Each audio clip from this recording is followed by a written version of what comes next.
महेशांना कोठे असे अचानक जातील असं कधीच आम्हाला वाटलं नाही. मी स्वतः त्यांच्याबरोबर आदल्या रात्री 10-10:30ला बोललेलो होतो आणि दुसऱ्या दिवशी सकाळी 8:30-9ला मेसेज आला आणि मला धक्का बसला. ते प्रयागराजला होते, पाण्यात थंड पाण्यात गेले आणि पाण्यातच त्यांना हार्ट अटॅक आला.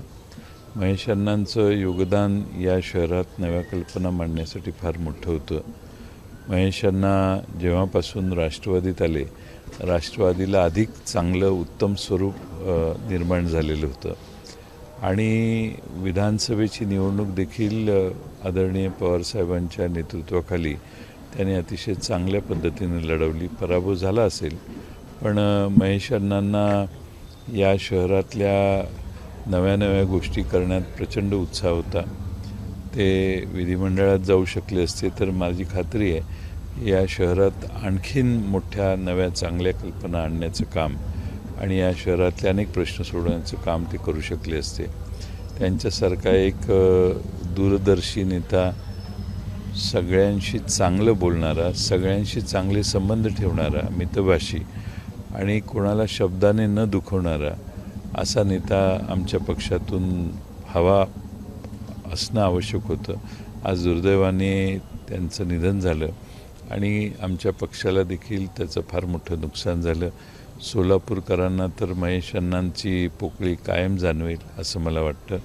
मी राष्ट्रवादी काँग्रेस पक्षाच्या वतीने त्यांना आदरांजली वाहतो. एखादा दुसरा पॉलिटिकल प्रश्न होता. पालकमंत्र्यांची यादी जाहीर झालेली, बीडचे पालकमंत्रीपद अजितदादांनी स्वतः घेतलेलं आहे. कशा पद्धतीने काय ते त्यांनी सध्याचे तिथले जे प्रश्न आहेत ते प्रश्न एवढे कॉम्प्लिकेटेड झालेले आहेत, त्यामुळं मला वाटतं की त्यांनी स्वतः तिथं जाणं पसंत केलं असेल. धनंजय मुंडेंवरती सगळे लोक आरोप करत होते, त्यांना मात्र कुठेही पालकमंत्रीपदामध्ये स्थान दिलेलं दिसत नाही. या सगळ्यांचा नेमका अर्थ काय लावायचा? नाही, तर त्यांचे वाटण्याचा प्रश्न त्यांचा आहे. वाटणं, कुणाला काय वाटायचं हे सत्तेत बसणाऱ्या मुख्यमंत्र्यांनी आणि त्यांच्या मित्रपक्षांनी ठरवायचं असतं.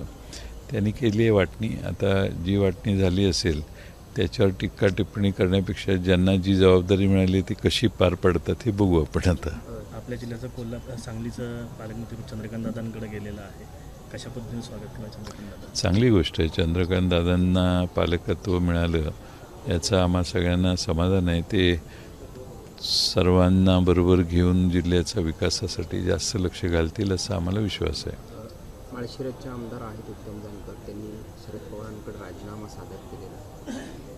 निवडणूक आयोगाकडे राजीनामा सादर केल्याची माहिती येतात, तसे पत्र केलं. मी त्यांच्याशी बोलण्याचा प्रयत्न केला, संपर्क होऊ शकला नाही, पण मीही ती बातमी ऐकली आणि त्यांनी नक्की असं केलं का हे मला कन्फर्म आलेलं नाही. तुमच्याशी बोलले का? ते पत्र काढले का? ठीक आहे, मी बोलेन त्यांच्याशी, अजून बोललेलो नाही.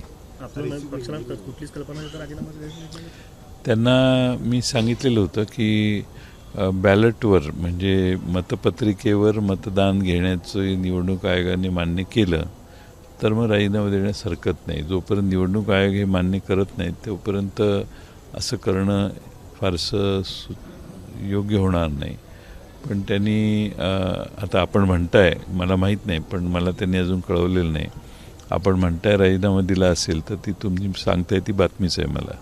विधानसभा अध्यक्षांकडे तर नियमाप्रमाणे राजीनामा द्यावा लागतो, तुम्ही थांबवाल तिथं राजीनामा देऊ नये विधानसभा अध्यक्ष? आम्ही त्यांनी देऊ नये हे सांगूच नक्की.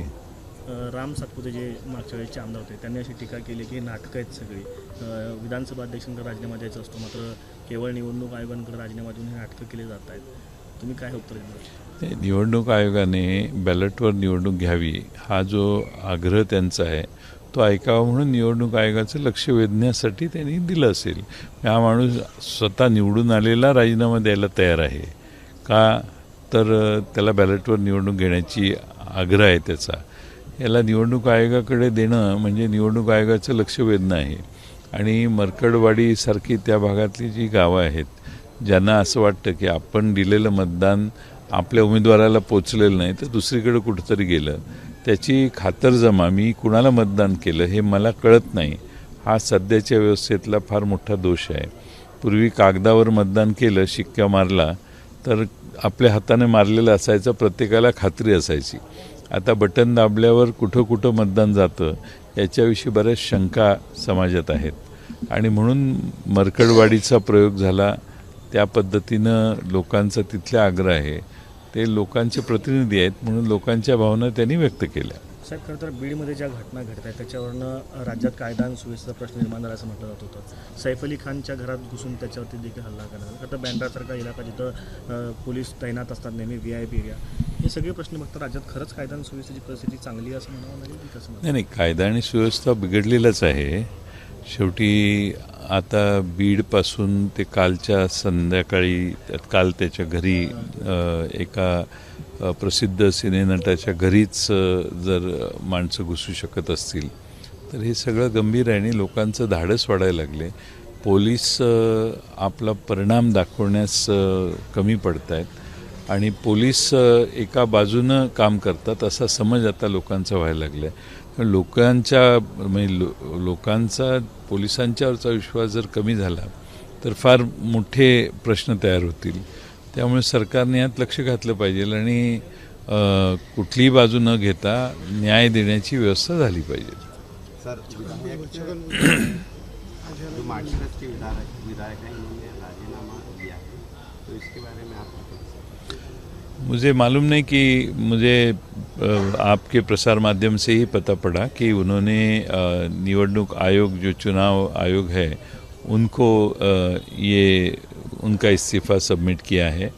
शायद उनका ये प्रयास होगा कि चुनाव आयोग इनकी जो मांग है उसके तरफ अच्छी तरह से ध्यान दे और उनकी मांग पूरी करे. वो हमें बार बार कह रहे थे कि अगर बैलेट पे इलेक्शन होता है तो मैं अभी राजीनामा देके फिर बैलेट पे इलेक्शन के लिए लड़ने के लिए तैयार हूँ.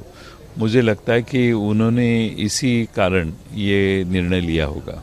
महाराष्ट्र में पिछले 4 महीनों से विविध प्रकार के हमले और जो खून की घटना है, इसके बारे में जो गृह मंत्री का जो गैर जिम्मेदाराना ये हो रहा है, उसके बारे में आप क्या? महाराष्ट्र में लॉ एंड ऑर्डर है कि नहीं, ये शंका लोगों के मन में निर्माण हो रही है क्योंकि ऐसी घटना पिछले 1-1.5 महीने से हो रही है कि जिसमें न पुलिस का दबाव है, न लोग पुलिस से डरते हैं, न पुलिस काम करने में बहुत कार्यक्षम है. और कल सैफ अली के घर में कोई घुसा और सैफ अली को इतनी बुरी तरह से इंजर्ड किया गया कि उनके ऊपर जो हमला हुआ, वो सब देखते हुए समस्या तो बहुत लॉ एंड ऑर्डर की गंभीर हुई है. और सरकार ने इस तरफ बहुत गंभीरता से देखना चाहिए. ख़ास तौर पे गृह मंत्री ने इसमें ध्यान देना चाहिए. बाकी सब काम थोड़े से बाजू में रख के महाराष्ट्र में लॉ एंड ऑर्डर, पुलिसों के कर्तव्य के बारे में कुछ फिर एक बार गाइडलाइन अच्छी तरह से पुलिसों को समझानी चाहिए. कई जगह ऐसे है कि जहां पुलिस एक बाजू की साइड लेते हैं, ऐसा लोगों को लगता है. लोग पुलिस सबको समान न्याय देने की कोशिश नहीं करते, ऐसी कई जगह लगता है. कई जगह जो गुनाह होता है गुनहगारों को जल्दी से अरेस्ट नहीं होता.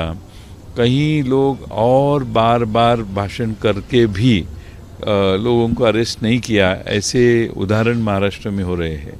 और इसीलिए लोगों को विश्वास कम हो रहा है. लॉ एंड ऑर्डर ठीक नहीं है, ये महाराष्ट्र में लोगों को अभी समझ में लगा है. साहेब, आज राष्ट्रवादी अजित पवार गटाचा कार्यकर्त्यांच्या पदाधिकाऱ्याचा मेळावा होता. त्याला छगन भुजबळ जे आहेत ते अनुपस्थित राहिलेले होते.